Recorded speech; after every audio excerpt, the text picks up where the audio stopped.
This is tutorial 3-1 in the GIS Tutorial 1 book, and we're on page 96, and we are to open tutorial 3-1, and I've already done so, and if you do this, your image should be pretty close to the one that's on the top of page 97.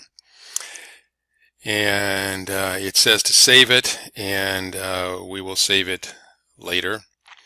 At the top of the table of contents, click the List by Drawing Order button, and that is the first one right here. If you pause the mouse, you get the tooltip, and that puts them in order by in which they're drawn. The bottom is drawn first, and the stuff on top is drawn last. And now we want to go to Bookmarks, and we want to go to Manhattan Borough. And we see all four layers here. We've got the base map is basically the satellite view, and then we got some outlines of the boroughs, which are really kind of hard to see right here. They've got a black outline, and we've got streets that are brown, and you can see there's so many streets there that you can't even see them. And then we've got the food facilities on the top. So first thing we want to do is take this and add 1 to it. And I forgot what was there. If we put a 9 in, we'll be fine. And press the tab key. Okay. And so if we add to it, we are zooming out a little bit. If you make the denominator bigger, everything on the map gets a little bit smaller. And so now what we want to do is we want to right click on the base map. And we want to click Visible Scale Range, and we want to set the minimum scale.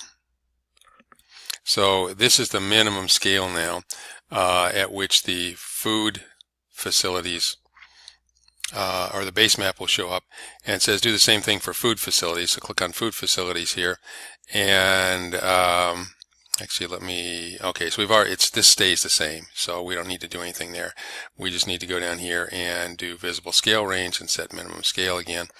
And now anytime we zoom out beyond that, those should disappear, and they should reappear when we move in. Click Bookmarks, and we want to go to New York City. And so that zooms out to the whole thing. And you see now that we're zoomed out, the base map is not visible and the food facilities are not visible. And you see they've got a lighter check mark there indicating that they are visible, but we're not zoomed in far enough to be able to see them. Now let's go to our bookmarks and let's zoom into the Manhattan Borough, which is where we were before. And we're now zoomed in past 143,165 because I made that 169, and now these things are showing up. And if I were to zoom out, we'll do one step here. I'm not sure how much that'll zoom out, but if we do, it should remove the base map and it should remove the food facilities, which it does. So sometimes when you zoom out real far, everything starts getting really cluttered. As a matter of fact, you can see these streets are really cluttered right now. You can just barely see them because they're all kind of running into one another. So it's useful to be able to turn things off when you zoom out beyond a certain point. So now we're going to go to, we just clicked on the Manhattan Borough, and now we're on number 6. We want to go to Central Park West, and that is another bookmark. And that zooms in on the area west of Central Park, and we want to add 1 to the denominator scale. It's on 6 right now. We'll add 1 to it, and it'll be a 7. And hit enter, and you can't really see any change here because that's a very small amount, but it'll let us do the same thing. So we want to set the minimum scale visible range for streets. So if we get let me see, visible scale range, set minimum scale. So now if I zoom out a little bit beyond that, the streets should go away. And if I zoom in, the streets now appear. The streets don't actually show up that well because we got brown on, kind of a dark background here anyway, but the streets are there.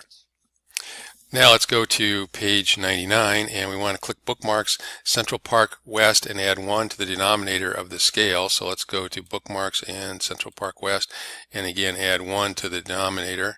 So let's make that a 7, and hit Enter. And then right-click Food Facilities, and we're going to go to Properties, and then we're going to go to the Labels tab up here. And we're going to choose how we label the food facilities. And so if first of all, we want to label them, we want them to see them, so we're going to turn that on. And Facility N needs to be the field. And now we're going to say what that looks like. And we're going to click on Symbol, then we're going to click on Edit Symbol, and then we're going to click on the Mask tab, and then we're going to click on Halo. So there's the Mask tab, and there's Halo, and we want 1.5 for the size. So let's type in 1.5, and then we want to click the symbol button, and we want a pale green fill color, and there is no name pale green. We'll just pick like that one right there. And no color for the outline color.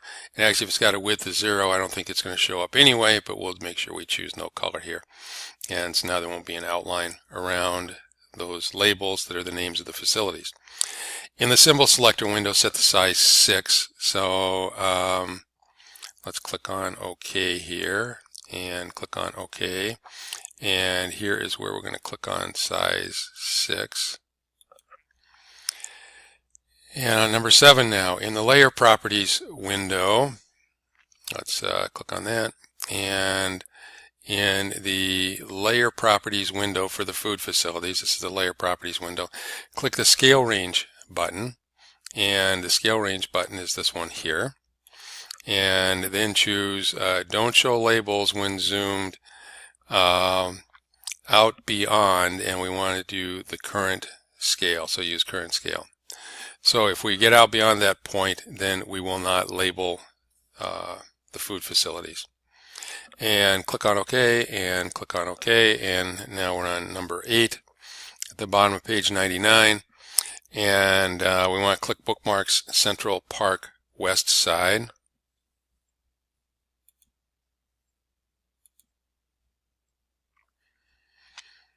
And now, because we're zoomed in far enough, those names are showing up with that pale green halo behind them.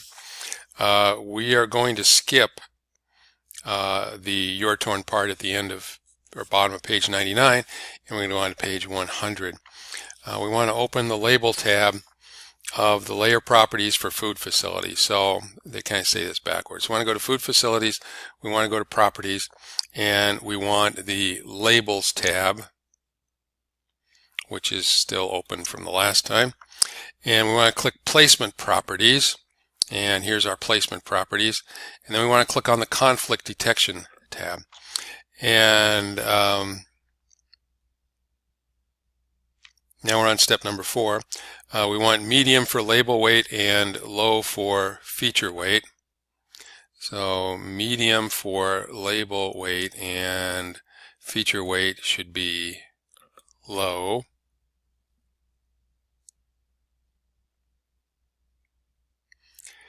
And I'm sorry, I skipped a step. On number 2, if we're on layer properties for food facilities, which we are, we want this to be high, and we want this to be high. Okay.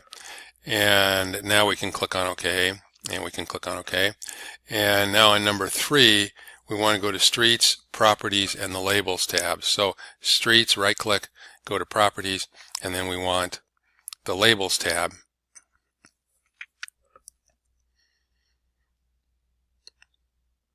And we want to do,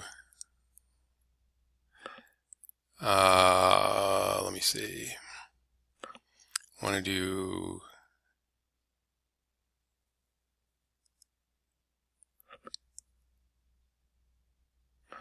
click the Placement Properties button.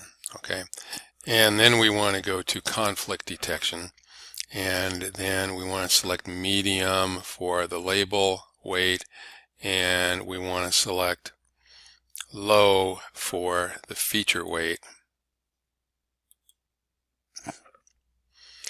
And then we want to put a 1 in the buffer field here, so I'm going to put a 1, and then we can click OK, and we can click on OK again, and now we're back, and this should pretty much match what is on the bottom half of page 100. Now we skipped the your turn part, so our street labels are not going to show up there, but that's okay. I want to keep going through the video. So we are now on the top of page 101, and we want to go to Food Facilities, and we want to go to Properties, and we want to go to the Fields tab, which should give us a list of the fields that are in this layer. So this is all the information that's on that Food Facilities layer. And we want to click the Turn Off All Fields, which is right there, and select check boxes for Facility N, Facility A, Zip, and Fact Type 1. So here's Facility N, here's Facility A, here is Zip, and we want Fact Type 1, which is down here. Okay. And so we want those fields to be visible, and then we want to click Facility N. So I need to go back up here and click Facility N, and the stuff that appears over here now is stuff related to Facility N, and we can put in an alias here, and we're going to put in name for the N, so the N there must stand for name. So name, and then press enter, and then for facility, let me see. For Facility A, I want to make an alias of address, so the A must stand for address, and hit enter. And then I want zip code for zip. I'm not sure that's all that necessary, but we'll do it to make them happy. And the last thing we want to do is type for Fact Type 1. So if we go down, name, address, zip code, and down here, Fact Type 1, we want to rename that type. And turn off all fields for streets except street, and give it the alias name. So let's click on OK here, and let's right click on streets and go to properties, and we want to turn everything off, but we want to keep street and give it the alias name.